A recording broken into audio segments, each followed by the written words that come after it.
The Central African jungle awakens with a ceremonial slowness as the first rays of the sun break through the morning mist and penetrate through the dense canopy, casting golden beams that dance over the damp, leaf-littered ground.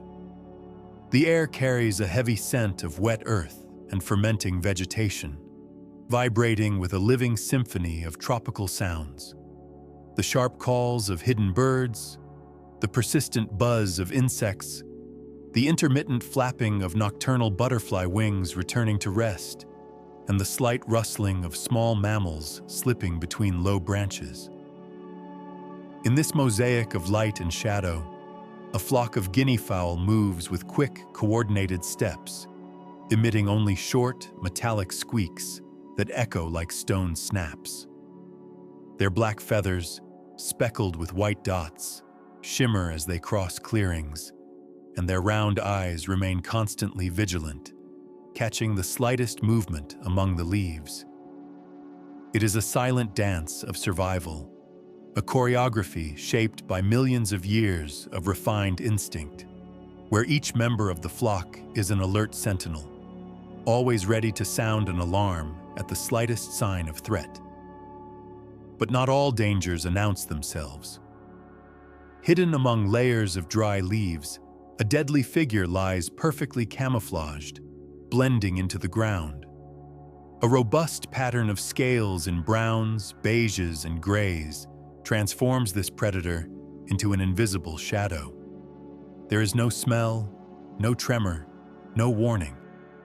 This is the Gabonese viper, Bitis gabonica, the mistress of the underbrush, guardian of silence, and holder of the longest fangs in the serpent kingdom. With a thick body that resembles a fallen log, she waits, motionless and patient, with the deadly calm of one who knows the jungle will come to her. One of the guinea fowl separates from the group, drawn by a subtle movement among the low branches. It pecks at something, tilts its head, takes another step. The viper remains still.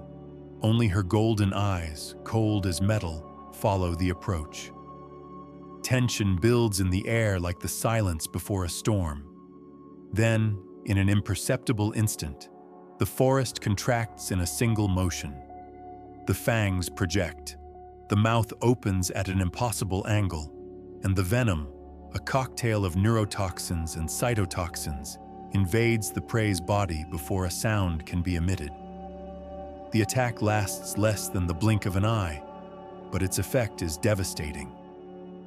Tissues dissolve, muscles paralyze, and life fades away as the rest of the flock disperses in metallic screams, a sudden chaos in the heart of the forest. Even after the attack, the Gabonese viper remains motionless, like a forgotten sculpture on the forest floor. Only when the victim ceases any movement does she slide her triangular head to the inert body and begin the slow ritual of feeding. Her jaw dislocates, flexible joints stretch, and with a macabre patience, the serpent swallows her prey whole, without tearing or chewing, just letting the body disappear, centimeter by centimeter, down her throat. It is a process that can take several minutes, but for the viper, it requires no effort. It is just another silent act in a life shaped by waiting. An adult Gabonese viper easily exceeds 180 centimeters in length and reaches 10 kilograms of pure muscle, double the weight of many known venomous snakes. Her scales form patterns so well adjusted to the environment that even from a few steps away, an attentive observer would hardly distinguish her from the ground.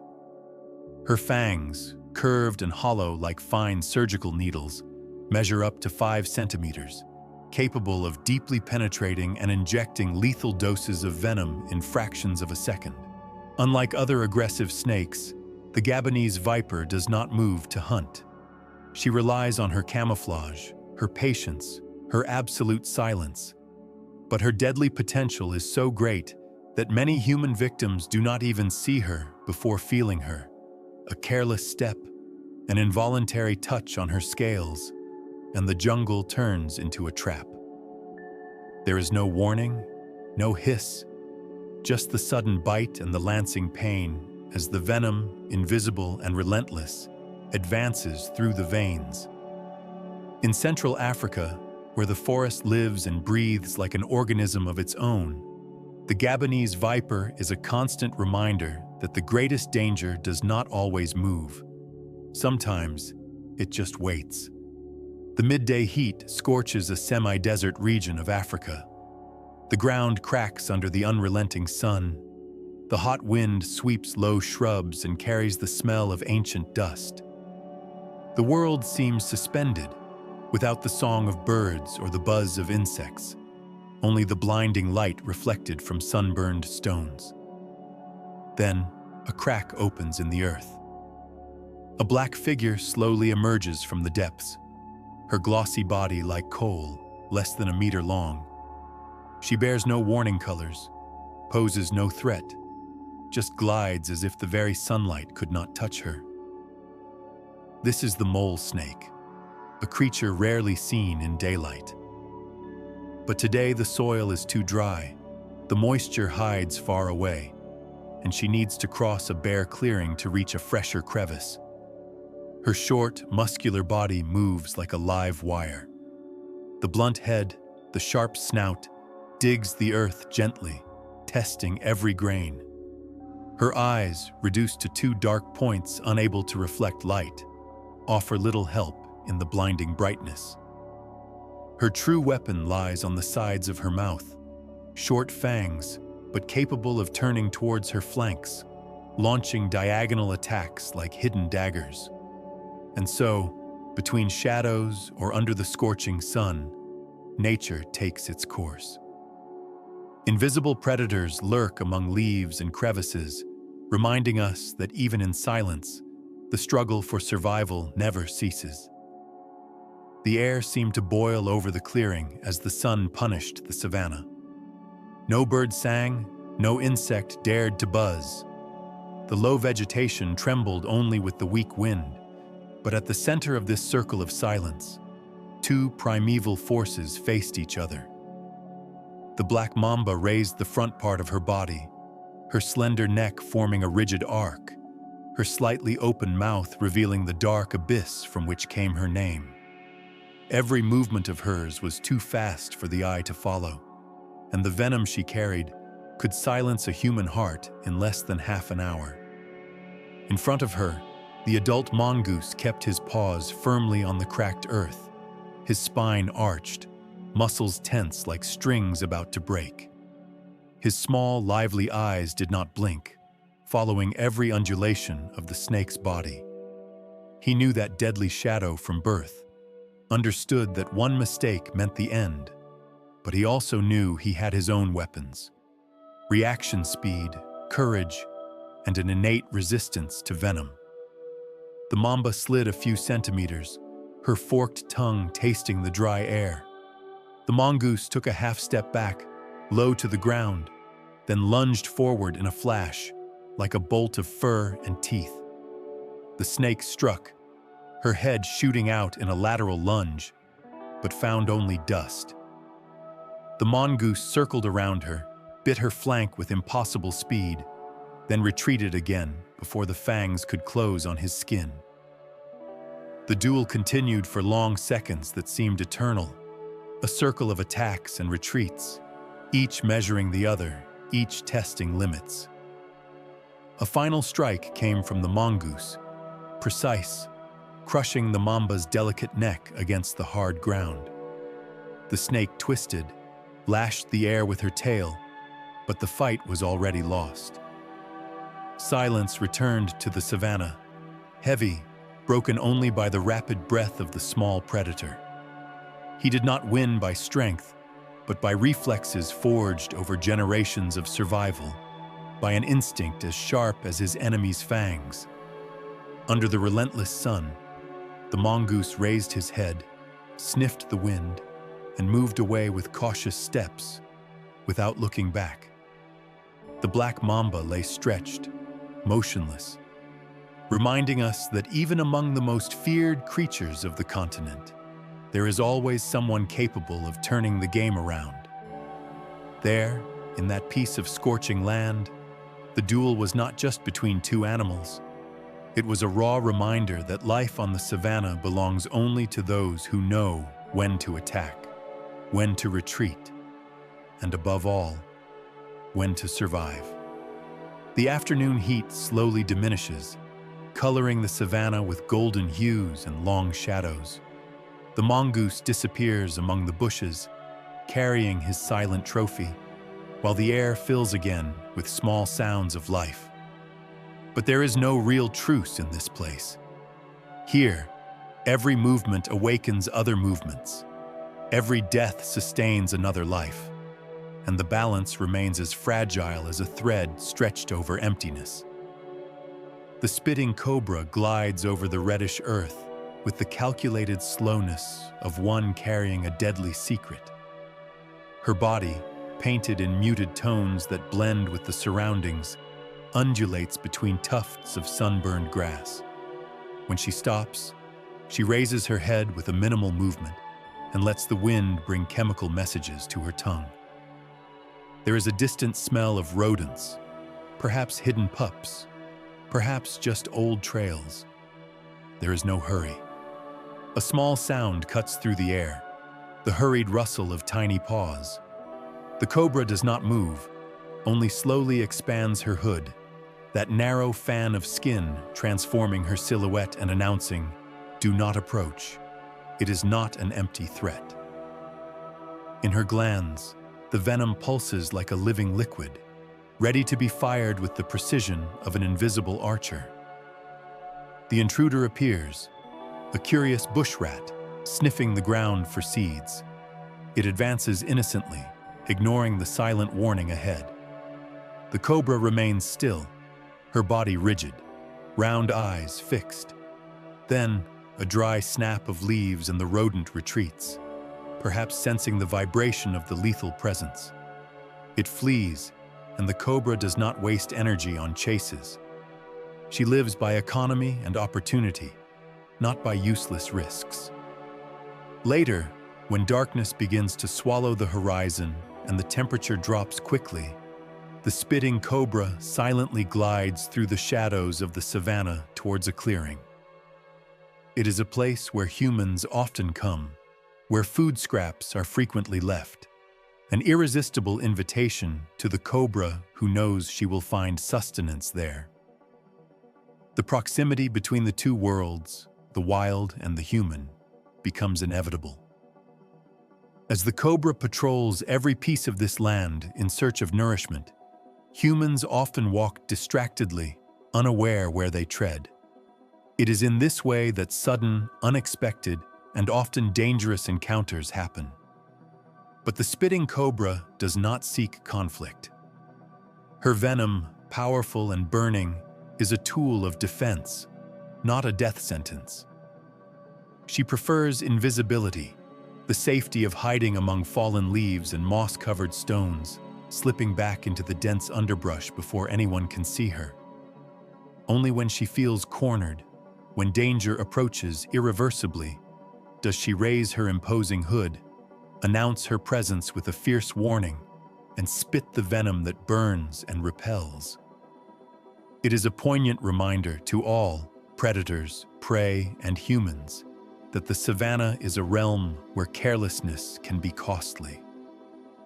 As night advances and the dark mantle covers the land, the cycle of wildlife continues. The sounds and smells of the night return, the whisper of the warm wind through the trees, the silent steps of predators lurking, and the invisible routes connecting hunters and prey in an ancient dance.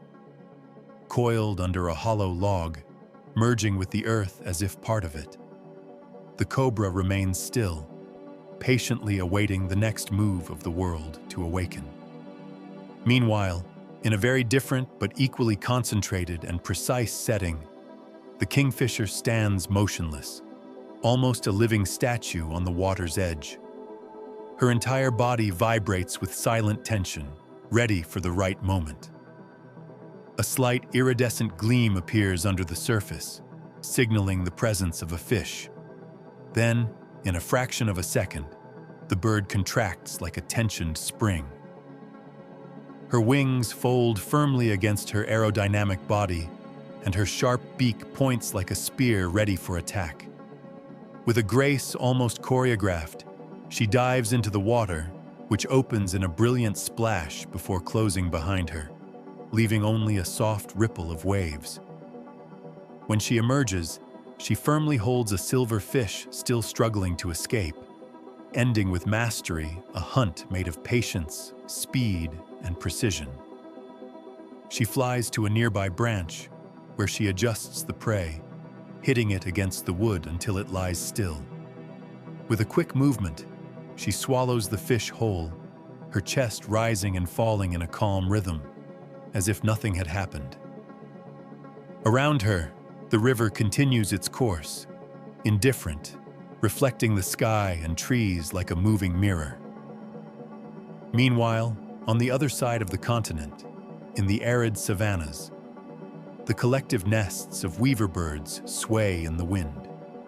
Hundreds of small heads appear and disappear among the interwoven straws, each attending to its tasks. Some males adjust the nest entrances, others bring new grass threads, while females inspect, test, and choose. In the silence of the desert, the sound of flapping wings and snapping branches creates a discreet but life-filled symphony. The world of wild birds is a stage where each species presents its own dance, its own art. The kingfisher dives with the precision of a living arrow, while weaver birds transform dry leaves into suspended fortresses. Different places, different skills, but all driven by the same instinct: to create, survive, and leave a legacy echoing in the landscape long after their songs have dissipated in the air. The golden toucan remains one of the most striking symbols of the wildlife in tropical forests. But behind its vibrant colors and exotic appearance lies a delicate balance that nature must maintain. These birds with enormous beaks and agile movements are not just fruit consumers. They are also invisible gardeners of the jungle, carrying seeds over long distances and ensuring that new trees sprout far beyond where they were born. As they glide between branches, the golden afternoon light outlines their black, green, and orange feathers, creating shimmering flashes that seem like small lanterns in motion. The air is saturated with the sweet smell of ripe fruits and the constant sound of insects. But above this, the voice of the flock echoes, a guttural and vibrant call that travels through the treetops. A young chick, still with a short and awkward beak, tries to mimic the technique of the adults. It grabs a fruit, shakes its head, throws it up, but the fruit escapes and falls, rolling through the leaves to the forest floor. Below, a curious rodent hurries to take advantage of it. This scene repeats countless times, and it is in this simple way that the entire jungle feeds, directly or indirectly, on the work of these birds. Toucans are not silent warriors like the snakes hiding among the leaves, waiting for the exact moment to strike. Nor are they swift and precise hunters like the kingfisher, who dives in the blink of an eye to capture prey. Their daily battle is of a different kind, more subtle, yet equally crucial for survival. They face an invisible and relentless enemy, the accelerated transformation of their natural habitat. The rampant deforestation to make way for plantations and urban areas, the fragmentation of woods dividing their territory into ever smaller pieces, and the illegal wildlife trade drastically reduce their chances of living and reproducing. Every tree that disappears means fewer safe shelters, fewer cavities to build nests and protect their young. Every fruit that fails to ripen compromises daily nourishment, forcing them to venture further in search of food, exposing them to dangers and predators. Still, toucans are resilient. They adapt, persist, and continue to play their vital role in the forest, spreading seeds wherever they go, helping plant regeneration and maintaining the ecosystem balance. As long as there are trees with cavities to shelter them and fruits to harvest, they will continue to color the forest with their vibrant feathers and fill the air with their characteristic calls, a sign that even amidst adversities, life insists on flourishing. Observing a golden toucan feeding atop a branch is witnessing an essential link in an entire ecosystem. With every short flight, every fruit launched and swallowed with mastery, she ensures the jungle continues to breathe, regenerate, and offer shelter to thousands of other creatures.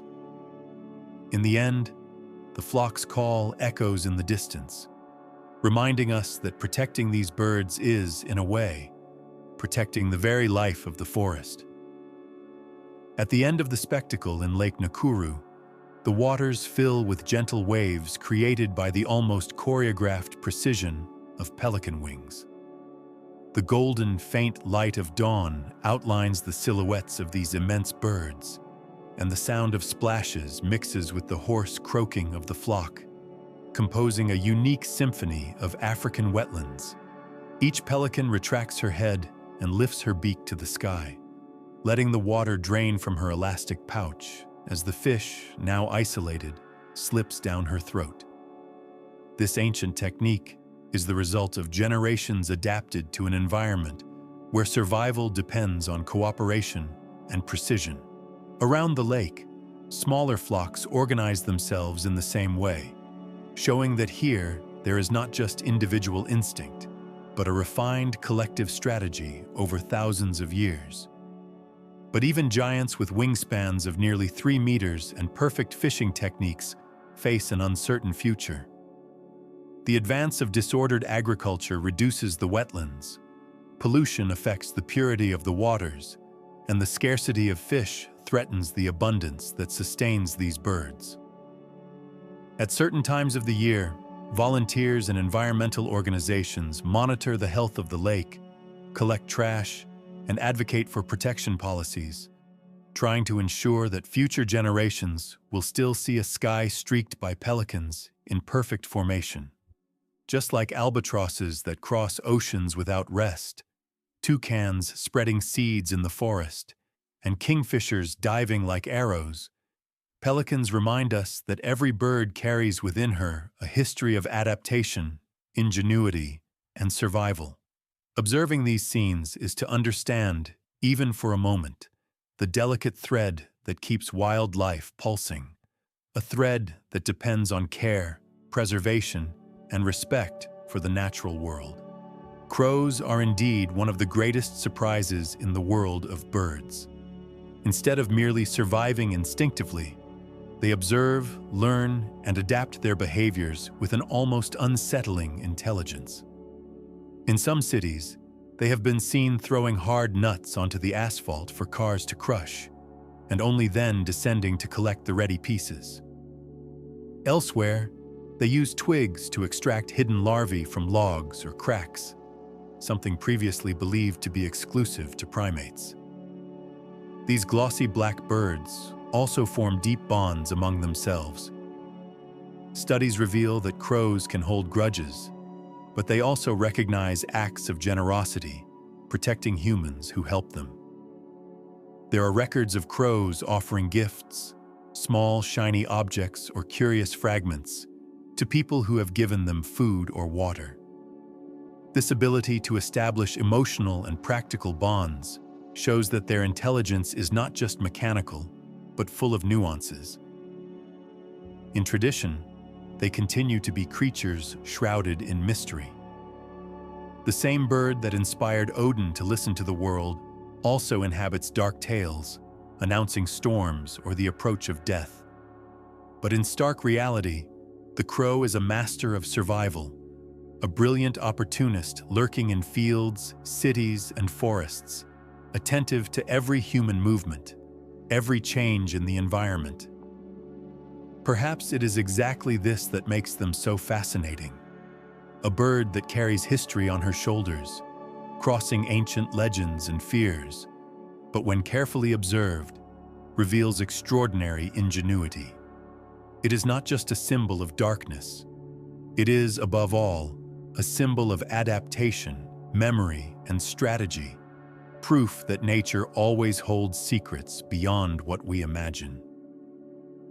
Woodpeckers are one of the most fascinating examples of how nature finds ingenious solutions to extreme challenges. Each peck of their beak against a tree trunk carries a brutal force, but the bird's body has been shaped over millions of years to withstand this impact.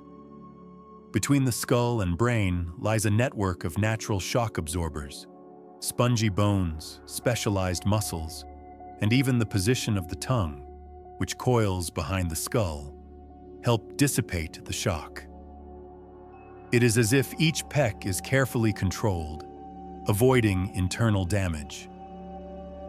More than just insect hunters, woodpeckers are true forest engineers, shaping the environment so that countless other species benefit.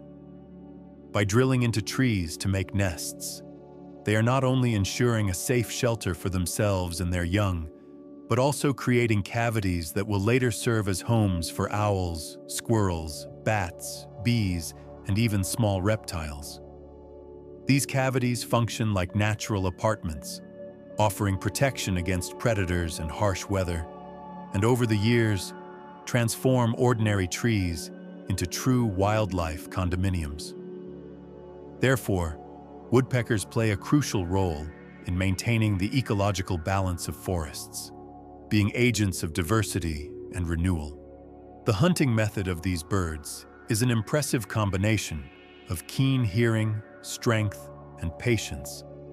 They spend long minutes examining a tree trunk, listening for barely perceptible vibrations under the bark until identifying the exact point where larvae and insects hide.